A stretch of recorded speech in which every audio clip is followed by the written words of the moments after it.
Hi, I'm Brandon. I love Hallmark Christmas movies. I'm Brian. I like Hallmark Christmas movies. I'm Dan, and I despise Hallmark Christmas movies. And I'm Scotty. Sorry, I'm not used to the big show. I screw it up all the time. I'm Scott, and then you say something about the movies. Yeah, I'm Scott from Christmas Morning, and I'm here to blow it. And this is the Deck the Hallmark podcast. Deck the Hallmark, it's his podcast. Brandon and friends host this podcast. We hope you like this jolly podcast. Well, everybody. Scott's here to blow it. Sure did. It's going to age well. We've arrived, everybody. We've arrived. Yeah. Welcome to the busiest week of the year for us. It's the big show. What is this going to be? This is we'll do episodes Monday through Sunday, and then how many days is that? Monday through next Saturday. That's 13 straight days. It's a lot. It's a lot of episodes. It's a lot of episodes. On one of those days we have two, so it's on two of those days we have two. Wow, Yeah. 15 episodes in 13 days. Yeah, it's a lot. Man. A lot of episodes. Sheesh. And if you want more of us, come on over to Christmas Morning. Me and Scotty every day there as well. If you're not in the Christmas spirit yet, I don't know what's wrong with you. But happy Monday, everybody. Hopefully you had a wonderful Thanksgiving season, full of thanks and full of wonder and fun. I know I did. Full of wonder. You think Thanksgiving's got a lot of wonder involved? Yeah, I think so. Okay. I sit there. I just gotta think about it. You wonder what you're thankful for. You wonder. Scott, I wonder why I'm eating this lousy food. That's right. Scott is back, everybody. Scott's from Christmas Morning. Scott from last year's episode of Hall at the Holly, where he was wrong for 45 straight minutes. Yeah. See if he can do it again. How are you feeling about this year, Scott? Well, first, Daniel, let me tell you why I blew the intro there. Please do. All right. A week ago, I was out of town, and I did not get through my normal DTH in the morning that I do. So I had all these episodes stacked up in my podcast app.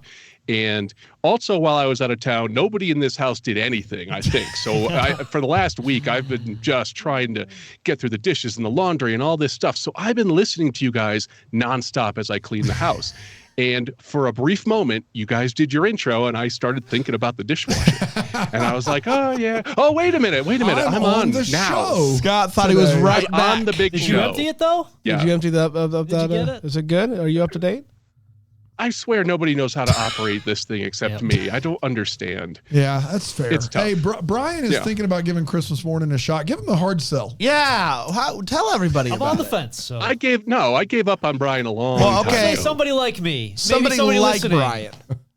Oh, okay. Well, somebody like Brian, if you want a morning show format that right now is happening every day between November 1st and Christmas, we do a lousy joke, we do TV listings, we read some Christmas news, we do a Christmas music battle. We have so much fun over there. We have the best group of listeners. And I say that because a lot of them overlap with the double deckers and the people that listen to DTH already. You should definitely give us a shot. And if every single day of Brandon Scott is too much for you, well, you can come back in January, and then you can just have us weekly, and that's a pretty nice dose as well. But it's 20 minutes every day of Christmas cheer just to get you that jump start in the morning. I can't imagine someone actively disliking that podcast. Like, I imagine the people that actively dislike our podcast, like, I get it. Yeah, they're more than you know more what I mean? fair. I'm like, I see it, and I'm like, yeah, understood. Not for you. I get it, and you know, rightfully so. It's not understood. for me some days. Yeah, and like, I'm like, yeah, that's not who we do this for. That's fine. In the times I listen to Christmas Morning, which I can't keep up daily, I can't, but fair. When I listen, I can't imagine anyone having a strong feeling against that podcast. You guys are just so warm and cozy and Christmas filled. So you should check it out. If you need that positivity every day, you need to check out Christmas Morning. Yeah. Well, that's very kind. I appreciate that, Daniel. And really, the show is meant for people who, like me, like Brandon, who want to celebrate all year and don't really. It's hard. It's hard to be jolly about Christmas in April. But we do it, and we bring it around. It's Easter. So this time of year is, that's right. This time of year is like shooting fish in a barrel. Yeah. Everyone has the Christmas spirit, but we're really there for you in the off months. And if that's you, then you found your people. That's when we thrive. That's right. That's right. Oh, yeah. March, April. The March, April That's episodes. when they hit your stride, They hit yeah. different. That Flag Day episode of Christmas Morning. This Oh, is just warming up. that's It some good hits stuff different. there. Those TV listings just popping. Now, Scott, I joked, but you did come on last year. You reviewed this movie, a movie that all three of us loved. It was our favorite movie of the year last year collectively. Ghosts of Christmas always. Well, yeah, won. but And it then was- this it was- too. Yes. But yes. And you didn't like it as much. Have you gone back to the drawing board? Have you watched it again to try to understand what you so clearly missed? I am here to rebuild on top of the ashes of my past mistakes. I love it. Because I'm still getting dragged from people on this. They say, "Oh, you don't like HOAs. Oh, you didn't like the movie." No, I didn't say that. I live in an HOA in a deed restricted community. I have for Okay. All like right. 15 years now. Can't hide that Christmas morning money. Yeah, exactly. Kidding. That's right. The deed That's right. restricted community. Whoa, I don't even know what that means. Talking. Oh, it means don't park an RV in your driveway my is what it gosh. means. Woof. Yeah. But the problem that I had last year was nobody told me, thank you, Brandon, that the movie Haul Out the Holly, the first one, was a little bit tongue-in-cheek, a little tiny bit of satire. Yeah. Well, it went by me, Dan. So there I was saying, this movie is so dumb. They got this wrong. They got this wrong. And everyone was like, no, it was supposed to be that way. So don't worry. This year, because of all of that, I went into it with eyes wide open. I knew what I was getting into. I've even tailored all my wait what's based on the fact that some things are supposed to be a little campy. They're supposed to be a little campy, huh? What's that? Mamma mia. Whoa, No, not Dom, yet. Dom, Dom, Merry Christmas, he buddy. doing How here? are you? I love a satire. Dom, Christmas satire. Dom, Said on a tire last week. Dom, can I? That's a deflation. That's a spicy satire. Dom, can I ask you, how was your Thanksgiving, buddy? I know Not you. great. What do you mean not great? What More happened? turkeys down. More R.I.P. obviously. Oh, obviously. What? But that's how it Turkeys goes. are our brothers. Dawn's right. Lost a lot of good men. Dawn's Lost a right. lot of good news. Rest in peace. Never forget. What? Are you doing donkey sounds I'm taps? saluting my hoof. Love you, Dom. Merry Christmas, bud. Love you. It's your time to shine. Say no to turkey. It's too late. We did it We already. said a hard yes to turkey, unfortunately. Yeah. Sorry, Dawn. Let's do this. Haul out the holly, colon.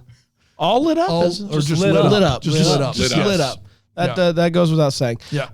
Originally aired on Saturday, November 25th. And it went a little something like this. We kick off with some voiceover from Emily, kind of filling us in just in case you went into this blind. And the gang's all back at it. Ned is being Ned, Pamela's being nosy, and Emily and Jared are talking about maybe one day in the future having their own place together, you know, after marriage.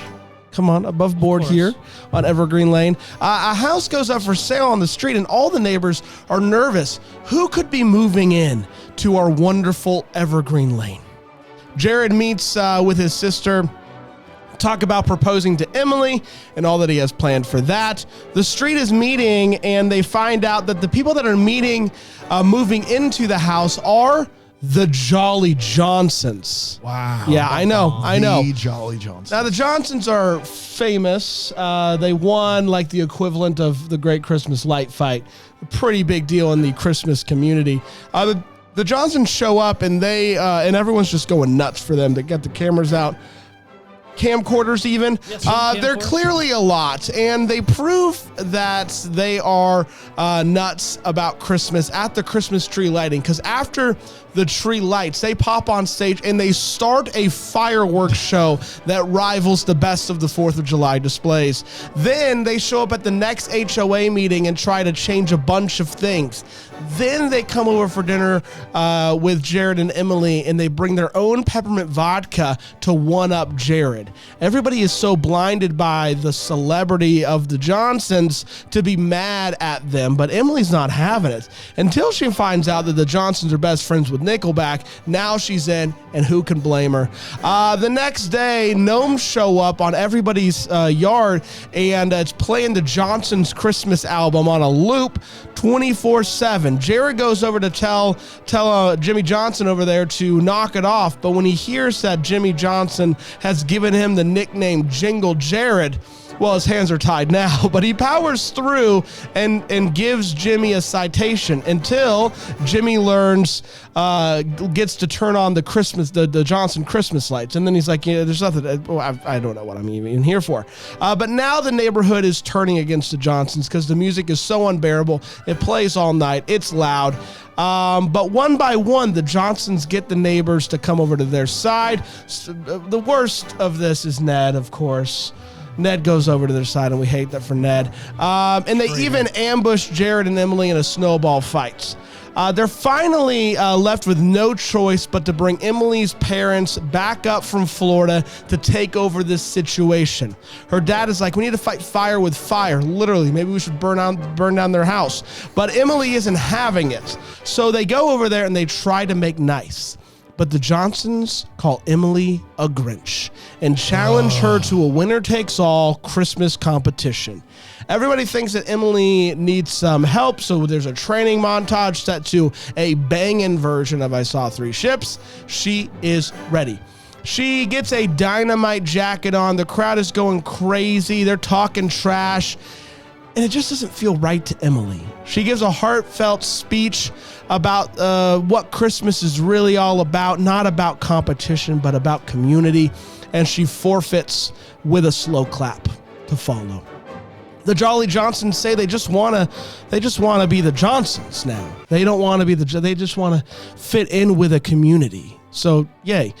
We get a Christmas festival complete with Eric Mabius again, and maybe Palaha is Santa, who can say. Suddenly, a horse-drawn carriage picks Emily up, brings her to Jared. He proposes with a ring that I can only assume that he got from Jared's. They kiss, making way for a third Haul Out the Holly movie. And that, my friends, was Haul Out the Holly Lit Up. We did it. We did it. Let's take a quick break. We'll come back and we'll break this movie down with 4 segments. Here on Deck the Hallmark. It's fine. Welcome back, everybody. It's Deck the Hallmark. Yeah, it's it is. Monday. It is the start of the crazy. That's right. The crazy Christmas season. And what better way to start it than with Haul at the Hall? 15 EPs in 13 days, in the middle of which will be at our city's Christmas parade. Come on out. The Poinsettia This Parade. Saturday. This Saturday in Greenville. That's yeah, exactly this is right. living. This is Greenville. If you're within a 200 square mile radius, you In a should come square on mile. out. If you've never heard that term in geometry, you didn't have a good geometry teacher. Square The mile. square radius. Yeah. You've got to look out for that. It's good. Stay tuned to our socials at Hallmark Podcast for information. We'll be live streaming the parade this Saturday, commentating and judging the entire thing. Sure will. It's going to be a lot of fun. Let's break this movie down with 4 segments. We're going to start with a hot take where we share exactly how we felt about this movie. We do not hold back.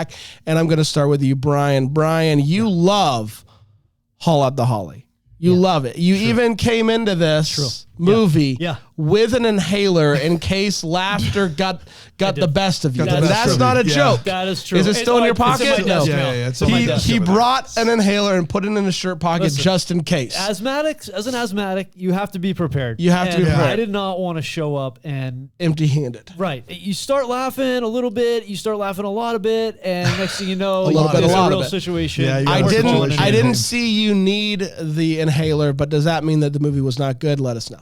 Sure. Did not need the inhaler. Great, actually. That's great because every time you use it, it weakens your heart a little bit. You don't want to deal with that. So What? that's good. If you, it's like a steroid. Albuterol It's a steroid. weakens your It's not heart? weakens your heart, but if you're using it all, you're not supposed to use it all the time. No, because well, it's yeah. not good for you in the long run. I would have sacrificed for this movie, obviously. What is going on? But right anyway, now? so I didn't need to take any puffs of the albuterol, so that was great. Puff, pass. Puff. But Pass, I that's right. still don't let that shade how you think I felt about this movie. I enjoyed this movie so much. I want to say I love this movie, but that's Brand's territory. I don't want to step on any toes here. I like this movie so much. The first one caught us off guard, I think. It's so that you can't even compare it to that. It's a whole different. You gotta think about it in a different way. Melissa Peterman crushed it. Stephen Tobolowsky crushed it. Everybody crushed it. Like, it was so funny. It was originally funny, too. It wasn't like just reverting to old jokes that worked the last time. It was new stuff, whole new family, all new bits, all new stress. Like, the HOA stuff early in the first one was very stressful. In this one, it was another level. Thank you, Scotty. In this was another level of, like, new neighbors, overbearing neighbors, super stressful. And that worked on me a lot because I felt the anxiety from that. So, long story short, like this movie a whole lot. Scotty. Out of how many inhalers? Oh, would you yeah. give it? Albuterol puffs. I'd give this a 4 out of 5 albuterol Four puffs. puffs. 4 out of 5 Wow, it's a puffs. 4 Wow. puff, everybody. Yeah. Wow. Oh, my heart hurts just thinking about that. Dude, your heart would be doomed. Yeah. Scotty, not a fan of the first one at first. What do you think of the second one? Okay. I'm imagining right now that listeners are opening up their email app and they're getting ready to compose hate mail to me. But hear me out. The movie was good. It was very well written. The dialogue was snappy. I really liked that. But it was intentionally cringy to make us hate the Johnsons. And I felt like I was watching The Office. Like, it was painful to watch, especially in the first half. I don't like cringy things. I don't like when DJs on the radio do those like crank calls to people. I hate that. I cannot listen to those. So to watch, I was going to pitch that for Christmas morning, so good to know that. I haven't heard the we term crank should call not. so long. It's a crank call. Yeah, or a prank call. I don't know, whatever. But it was intentionally written that way to make us really dislike the Johnsons, and it worked. It was so hard to watch in the first half. It did pick up in the second half, and we can get into where things really turned for me. But I will say I liked the movie. It was very, very funny. Is that good? Is that yeah. better than Good last job. year? You saved a lot of face Yeah, there. you sure did. Yeah. Okay. Good. Maybe you can compose an email to me. Nah, I Okay. like this movie quite a bit. Who am I kidding? I will Who we say, kidding? I am almost like, I like the first part of this movie more than the second part Well, of it this sounds movie. like Scotty would like the I know, second it's half. opposite. Look at that. When it is primarily the neighborhood doing neighborhood stuff, I am all in. Melissa Peterman is a national treasure, Decky Award winner, of course, Melissa Peterman. So good. Ned is above and beyond in this movie. Tobolowsky. So funny. There are multiple times in the first 30 minutes of this movie that I just couldn't stop laughing. Listen, to Scott's point, the Johnsons are unlikable, and I just don't really know if that's what I wanted out of another movie with this neighborhood that I love so much. I don't know if I wanted that. But overall, I'm happy to be back. I think I said this last year and I'll say it again. This neighborhood deserves a show. This cast of characters deserves a weekly appearance on my television. They're so good, so much fun. It's not my favorite movie of the year. Definitely towards the top of the list though, just because of how funny it is. And it's great to be back on Evergreen Lane. I just didn't really need the Johnsons. That's all I'm saying. Dano? Yeah, this is so rare, and I hope it's a preview of things to come. But the meetings, the HOA meetings, or the Christmas committee meetings on Evergreen Lane, I would watch that for 84 minutes. Yeah. If you couldn't get Melissa Peterman, Stephen Tobolowsky, Wes Brown, Lacey Chabert, that whole cast of characters in a room with this dialogue, I would watch the meetings for 84 minutes, and it would be better than anything Hallmark did all year long. I'm with Brand. The first 45 minutes of this is better than the second 45, in my opinion, because there's so many funny moments in the first 45 minutes of this movie. If you're going by how much I enjoyed a movie, I can't imagine this not being one. I got to think about that in Santa Summit, because I think Santa Summit as a movie is probably better than this. But I laughed really hard. And every time a joke doesn't work, the next 2 or 3 did work. Yeah. Here's what I'll say about the Johnsons is I like the idea of having a new family in the neighborhood that causes some friction and is an antagonist. I didn't like it when they tried to make it mean something. I thought the movie was better when it's quick-witted and there's competition. And so I just didn't think And I don't think it's the actors. I don't think the Johnsons were written how I would like to have seen them written. I think they could have been more annoying and more surgical in their how they were annoying. And they weren't. They were just very vaguely like what you would expect from the crazy Christmas people who are passive aggressive. And it wasn't nearly as fun. That wasn't as it could have been. Having said that, please don't don't take that and hear what I'm saying, not what I'm not saying, please. This movie's hysterical. Hallmark 2 years in a row has made a really, really funny movie with snappy dialogue. They could make one of these every year and I would be happy. Absolutely one of the best of the year. Top 2 for me. Top 2. Yeah, no, this is, guys, it's been a down year. I don't know how many times I got to tell you this, but like this movie was more entertaining than anything I've watched so far aside from Santa Summit. Yeah. And I think it's close. I think it's a toss up. Yeah. But like all the other movies have some fatal flaw, like Holiday Hotline or what? Don't talk about Holiday Hotline like that. Like like these other movies don't, like they have something about them that brings me back down into the Hallmark world, and this movie and Santa Summit do not. And so you have to give credit where credit's due. I also think Lacey Chabert is at her. Lacey's wonderful. Yes. I think she's the queen for a reason. I think she's the #1 watched Christmas movie star for a reason. Scottish movie crushed in the ratings. Yes, it's ridiculous. But do I want Merry Scottish Christmas Lacey or Hall at the Holly Lacey? Give me Hall at the Holly Lacey. Not even close. It is like she does not have a care in the world. Yeah. She is weightless. She is playing. She's loving the dialogue and the back and forth and being a part of a group of people who are all acting together. And I just love the energy she brings to this movie. You could have tried to find a really quirky, like known for being funny actor, but instead you got the Queen of Christmas to come out and do this, and she's just crushing it. And so the previous Queen would have never. Could have never. Her acting was so oh, good. My goodness. And for a long time in the movie, she's the only one that's not on board with the Johnsons. Oh. And her facial expressions, her timing, everything about it. Until she hears about Nickelback, which is just a great bit. Yeah, that was a little bit weird. Yeah. Dan, there's one more thought I have. With the Johnsons, they become the antagonist of the movie. So Pamela's character becomes a protagonist because I really disliked her last year. She was so hard to be around, and all of a sudden I really, really liked her this movie because you're supposed to like her. And I don't know if that was intentional or if it's just part of how it happened, but I enjoyed it. I'm not sure if it was intentional or not, but it brings up a good point. She was the antagonist last year, but she was hysterical. Yeah. I don't think the Johnsons were hysterical. Yeah. I think they played just antagonist. And so you get those cringy moments you're talking about. That's right. I wanted to punch him in the face the whole movie. They were not them funny. Like endearingly funny and mean, like Melissa Peterman is, Pamela's character is. That would have worked a lot better for me.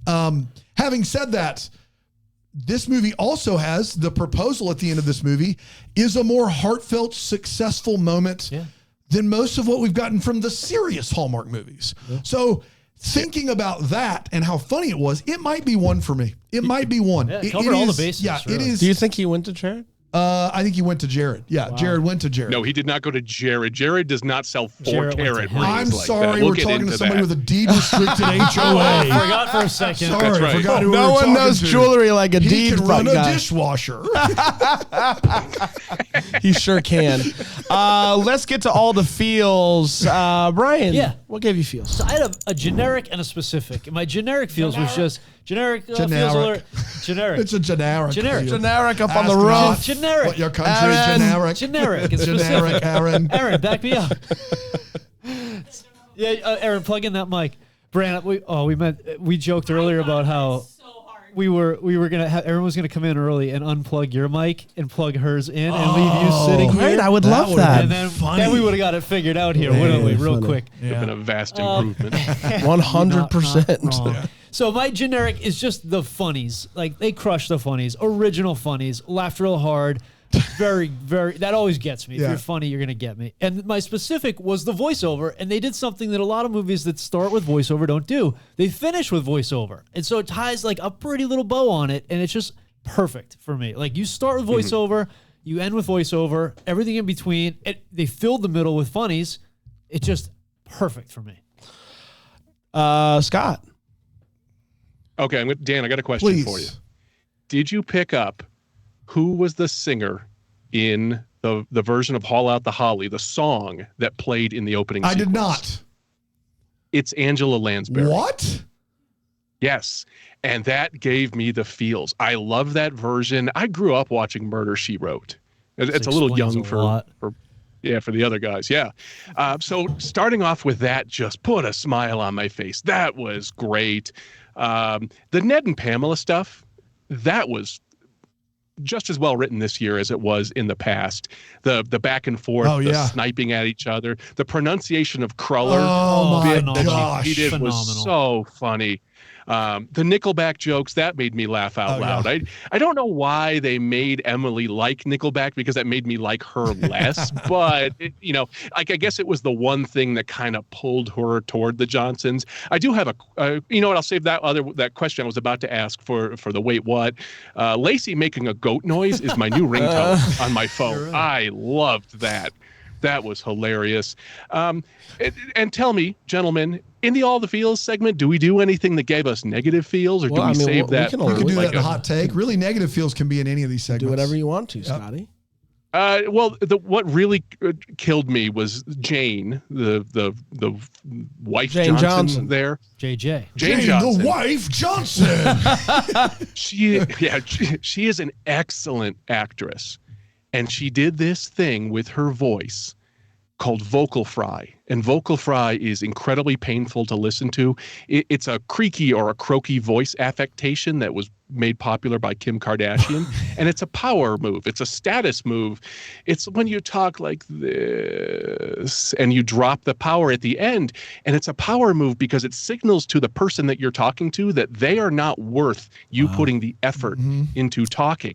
She did it so well. I could barely listen to it. The hair on my neck, which is the only place I have hair, was standing up when she did it. I couldn't stand that. Scotty. But I know it was done on purpose. I'm surprised Dan doesn't do vocal fry more often. Yeah.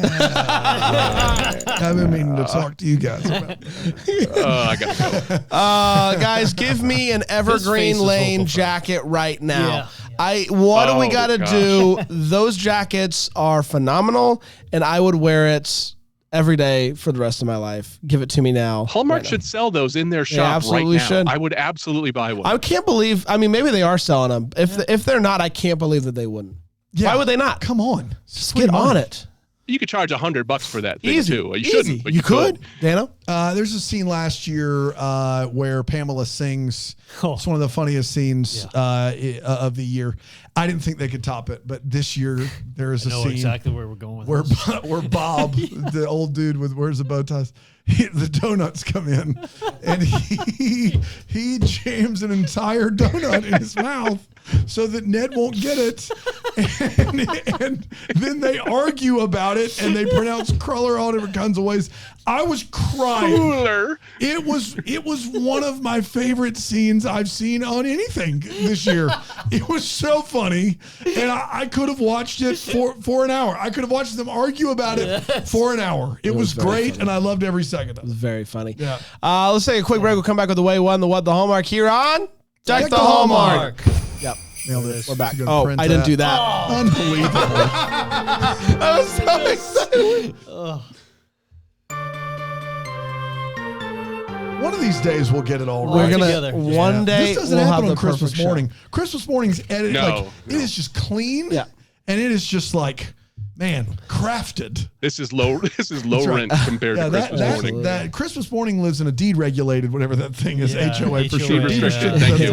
It's the deed restriction. Deed regulated square radius. That's what we're looking for. Boy. It's time for the way what is where we talk about what in this movie made us go, wait, what? Brian. Yep. Circle gets the square. Are you going to touch on the walkie-talkie? Yes. Okay, I won't. Good talk. All right, so the Nickelback bit was really funny, unexpected, really funny, and I thought my fingers were crossed that they're going to go even farther with it, and it's going to come back up again, and something's going to happen with it, and it didn't. It was only like just for the joke and just so we learned that part about her character. And so it was sort of a wait what for me because deep down, I was hoping like a member of Nickelback would show up, or they'd sing a Nickelback song, or something else. Or with Nickelback would be playing when she got proposed. Yeah, at look the at this proposal, photograph, something. something Yeah. else, like the Johnson family brings Chad in, or they bring the drummer and she's Oh, that would have been great. or they bring the drummer and she's just like, oh, he's just a drummer. Like they make a drummer joke or a bass player joke. We didn't get that. And my other way is just everything Scott's gonna say. Oh my gosh. I have so many wait All right. whats, but I'm gonna pull them Well, back. let's just because do this. People don't want to hear it. We'll go because we don't have many. Yeah. And then do we'll it. let Go for it. Scott. Scott, go. Scott. I love this Blues. plan. Yeah, then everyone can take a bathroom break while I go through all the wait I whats. love it. I only have a couple. It'll be like the TV listings. Yeah. Oh, come Christmas morning on. podcast. Don't you dare, Daniel. Don't you dare. Come on. Some things are sacred. We get at least one email a week that mentions Yes. them. No, the TV guy's not really in circulation that much anymore. That's where So it Scott went. being able to It went read to it a is- podcast that you. It's great. Well, I'm going to call you at 3 o'clock in the morning. These are your Christmas TV Can I be listings for the honest? next few When I- days, courtesy of mostlychristmas.com. When I listen to Christmas Morning, I actually always at some point during the TV listings go, huh? Like I always am like, huh? I don't know if I've seen That's that on one. TV tonight. Interesting. And then for a brief moment, I'm like, I'm going to set the DVR. Now, I typically don't follow through with But it. you could. Yeah. One. Now, if he would set the DVR for you. Yeah. Oh, yeah. If he set my Well, DVR. we're working then on that's that full app. service. We're working Yeah. on that app. The Johnsons are Christmas fanatics. They won contests of Christmas cheer, but somehow they don't have LED lights in 2023, the year of our Lord. What are we doing? No way, no how. These folks don't have LED lights. Forget about it. Forget about it. Last but not least, they do this thing where they're like, all right, we need backup. And they changed the walkie-talkie to 12 to call in reinforcements. And the reinforcements are her parents. Did the walkie-talkie reach all the way down to Florida? That's Did a it become a next cellular That's telephone? a next level. Do you guys remember Motorola Wireless? Nextel had it Oh too. yes, the phone and Yes. the walkie-talkie. What a weird thing that For was. construction workers only. That makes more was, yeah. sense than this walkie-talkie making it all the way down to Florida. But why the heck not? Dano? The donut bit was fantastic. I don't think Bob was actually eating a cruller. I think it was just a regular donut, and that's unfortunate for all involved because it was such a funny bit. Give the man a cruller. It's not hard. They go through all this trouble. The one thing they bring back over and over again from the first movie is the nutcracker bit. Like it has 36 inches, right? When there's a scene where Wes Brown shows up at Lacey's house and the nutcracker's not out there. Like he walks up the steps, goes to the door. Nutcracker is not anywhere on the porch. Like it's been taken down or they forgot to put it out. Huge wait, what? I have never heard of a Christmas cookie competition where everyone has to make the same recipe. I've never heard of that before. Is that a thing in any walk of life where everyone has to cook the exact same recipe? I'm sure it could be, but it's way more fun if you just bring your best. Like that is not a Christmas cookie competition. That's just who can. I mean, didn't we do that? We did that we at did Bramble the Fest. we did No, the it chocolate chip cookies. But yeah, exactly. Everyone can use their own recipe. Right, That's exactly. what makes it fun. Same style For her cookie. to suggest that everyone has to use the exact same amount of the ingredients. That is just whose oven it cooks it. Yes, Like, it what are we doing? doesn't. That's not something a big Christmas group would say. And then lastly, Ned thinks Nixon was framed. That was funny. That was really funny. I love the joke, but of all the things, we have that guy on tape. Like we have Richard Nixon actually saying the things on tape. Let's just hear Ned out. So I'd love to hear more there. That's all I got. You're going to be feeling pretty silly when he presents all of his evidence. All right, Scotty, what you got, bud? All right. Let me ask you first, though. By a show of hands, do the three of you want me to mention and all the HOA-related problems or skip them? Should we have a segment? Maybe at the end? Yeah, what the HOA? Yeah, we'll give you what the HOA at the end. Let's do wait, Okay, what's all right. now? All right, we'll skip those. So the ring that he bought, that's way too big for an architect's salary. Not even a chance. That bugged me. Evergreen Lane appears to be a cul-de-sac. and it does not appear to be a multi-street community. Where are all these people coming from? Like at the tree lighting, there's like 8 houses on here, but yet there's dozens and dozens of people. That keeps bugging me throughout the movie, but I don't know. My wife really disagreed with me. She's like, no. I think there's at least 12 houses on Evergreen Lane, at least. Okay. I like, because there's 4 or 5 around the cul-de-sac, and then if there's another 4 on each side going back up, then you're at 12 or 13 right there. Yeah, okay. I'll let that one go. I won't let the fireworks display go. That was a 7-figure fireworks display from Disney, and it was miles away. It was a long way away. I understand it was done for laughs, but it actually would have hit better if it was like, fireworks actually shot up from the neighborhood. But it did make me laugh a little bit at least. Emily says she applied for a permit for Santa's Village, and if Jane doesn't like it, she can take it up with City Hall. City Hall would not offer a permit for something on a private residence. That doesn't make any sense. It was in someone's front yard. That does not make any sense. Yeah, we were all thinking it, Scotty. You take it to the City Hall, folks. Yeah, exactly. Hey, listen, Brian, I'm just taking the heat off you right now, buddy. And the last one. This one really got me. The night before the Christmas games, he's putting ice on Lacey's knee, but we never see her injure her knee. What happened there? I don't know. And we even went back and said, oh, maybe I just missed something. Maybe she slipped while she was doing ice carving. No, the scene right before she was ice carving, she was standing there, no knee pain. The next scene, she's putting ice on her knee. So I feel like something just got cut in editing. Track injury. Oh, yeah, that makes a lot of sense. And I'll skip all the HOA stuff. It was incredibly stupid, just like the first movie. Oh, ridiculous. I'm so angry. Go on. Fair enough. I mean, I think we're all angry about that. Sure. We'd hate for HOAs to get a bad rap. Yeah.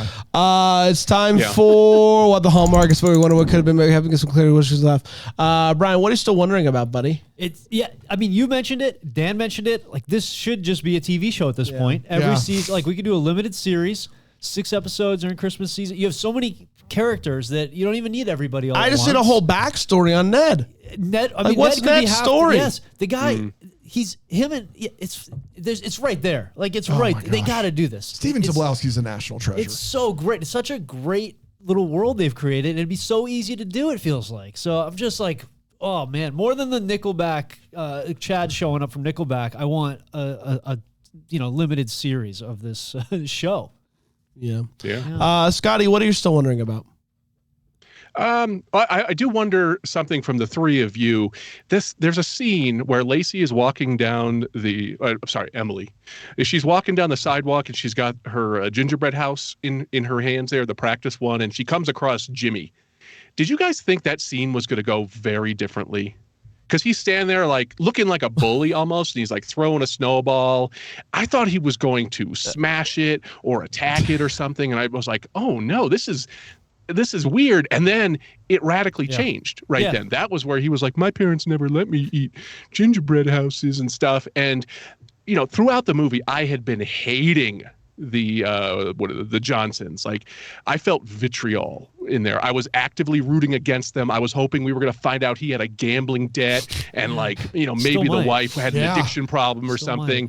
And all of a sudden, that's when things started to change. It was and when the Johnsons were arguing too, when they did the surprise inspection and they were kind of like bickering back and forth, I started getting happy. I was like, yeah, I want these people out of here. And there was even a scene where Lacey said, oh, I don't want to get rid of them. And I was thinking, I want to get rid of them. I want these people gone. I want to burn their house down. I hated them so. I know. Or like release ticks into their house or something. But they did have you a little bit like the leading up to that point. It did feel like something was going to happen in that scene. Okay. But then it just played straight down the middle for it, which it did kind of catch me off guard. Yeah. 3. It got sweet. All of a sudden the kid was like, thanks. Yeah, and, I thought for sure here's it was another after question. the snowball thing. Yeah. It just had to be. Yeah, but it wasn't. And here's a question for Hallmark Daddy here. There is a scene right after the... Yes. Mr. Thompson? Yeah, the good one. Yeah. There's a scene where the two kids, it's the Johnson's kid and then Pamela's kid, they're taking a Polaroid together and they're looking at it. Is that a callback to another Hallmark movie? I swear I saw a Hallmark movie. Of young Wes and Lacey in the first one? Is that what it was? And he had a Polaroid It's in the camera. first one. In the first one when they were kids. Yeah. Yeah. The very beginning. and also, and Brian, you said it during the intro here. Are they setting up for a third movie? It seems like it, right? Because they were like, "Oh, there'll be a house open," which I think they gave the daughter the house. So he's like, "It'll be back on the market." Well, it's never on the market, idiot. But if they're setting up for a third movie, this one is not going to be the Empire Strikes Back of the trilogy. I just didn't think it was that good. I was a little, well. See, he's never seen any of the Star Wars. But Daniel would understand. Anyone with a pulse knows the Empire Strikes Back reference. Yeah. Like it's okay. Check his pulse. Yeah. What kind of clubs does Rory play? They're Adidas, right? That's good stuff. I can't. But I don't know. I thought it was going to be a stronger movie, but maybe it's a hard act to follow. That the first movie, I got dragged so hard for it, but it was a pretty funny movie. This one, was like a 9 if the last one was a 10 or so. So I'm really curious to see if they're going to do a third movie and what are they going to do with it? Christmas wedding, obviously.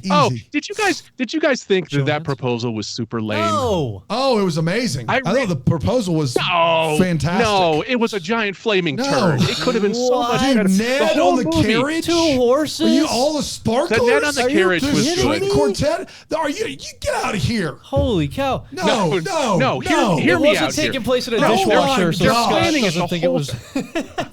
All right, are you done? We're done with Scott. Okay. No, the whole beginning of the movie, he's stressing and he's planning it. And he's the string quartet, and I had him write custom music. By the way, that was not custom music that was being played there. It ended up just being like they pulled over the horse and carriage at his house. There are a couple people playing a couple violins. Scott. What I would have liked is maybe get the whole neighborhood to come out after he proposes and they could sing or something to bring the whole family feel of the neighborhood together. He literally said he had to get her by himself. Like the whole thing was to not do it in front of the neighborhood. Like that was his whole thing. It sucked. And the movie just went to black right after that. We didn't get any kind of like bring it back and all the people are excited and happy about it. Minutes, Scott. That's all they can do. Yeah. Stop right there. Like the camera ran out of film or something. They're up against it. They're up against it. Yep. Thanks, Scotty, for showing up. Right, I'm done. Appreciate it took Sorry, I did. It took 40 minutes, but the true Scotty finally showed up. Eric Mabius. He's back for more. Do you think he's offended at this point? He wasn't in a movie all year. He was in a signed, sealed, delivered movie last year, and that's it. Maybe give the guy a freaking movie. If you're gonna fly him out to Utah for a cameo, give the guy a movie. Yeah. What are we doing here? It's not like who is Eric Mabius? He's Pamela's husband that shows up at the end. Yeah. Oh, okay, yeah. Yeah, he's in the signed, sealed, delivered movie, and he just did it because he's friends fun. with him. Yeah. I'm sure. He doesn't want to work. Brand, did you ask in the synopsis, or did you say that we didn't know who the Santa was? No, I've got that. It's gonna be. That was Jimmy Johnson, right? Oh, maybe. No, it was, and he says something about the Norwegian Santa school. But I thought for certain it was him. If you go back and listen, it could be Jimmy Johnson. One of my 2 What the Hallmarks is, Chris Palaha was an extra not an extra, but a cameo in the first one. Yeah. He clearly couldn't show up for this one. It sounds like his voice. Just like him. It sounds the voice you hear of Santa, because you never see Santa's face up close at all, but you hear a audio voice like piped in.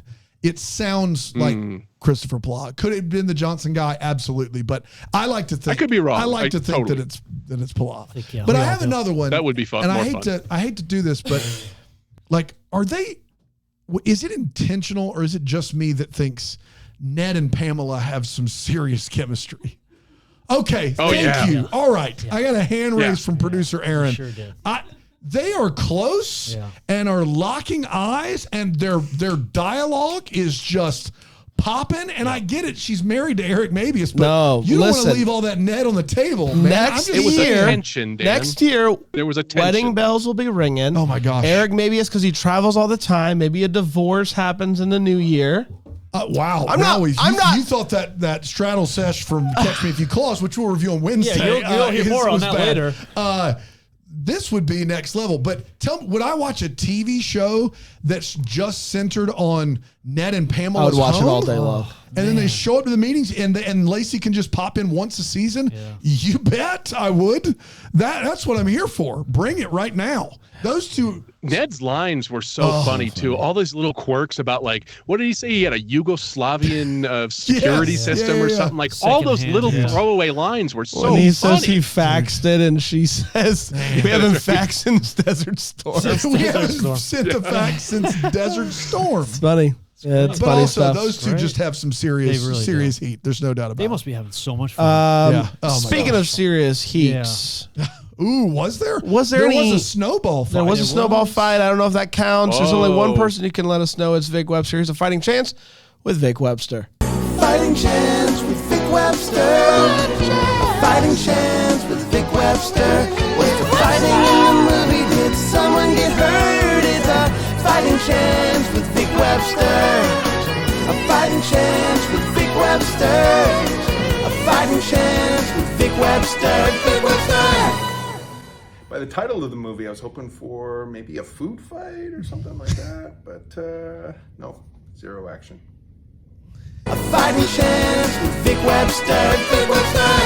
I don't know what Haul Out the Holly has to do with food, but you think Vic's over it? You think he's over it? He might be over it. I think ebbs and flows. You know what I'm over? The guest can't hear it. And Brandon, you've been doing this for 6 years. Come on. There's two. Brian, can you act out what Vic said, please? You'll just have to watch it on Philo. Philo.tv/DTH. It's the only way to get it. It's the only way to get it. Philo. We did it, everybody. We did it. Congratulations. We're going to be back tomorrow with a Biltmore the big Christmas. show. Very excited about that. Until then, listen to Christmas Morning and that's right. Merry Christmas. Merry Christmas. Wow. Merry Christmas. Deck the Hallmark is a Bramble Jam podcast. It's produced by Aaron Shea. For more information on Deck the Hallmark, you can go to deckthehallmark.com. For more information on the Deck the Hallmark family, you can go to bramblejamplus.com. Deck the Hallmark is presented by Philo TV. For a free trial of Philo, go to philo.tv/DTH.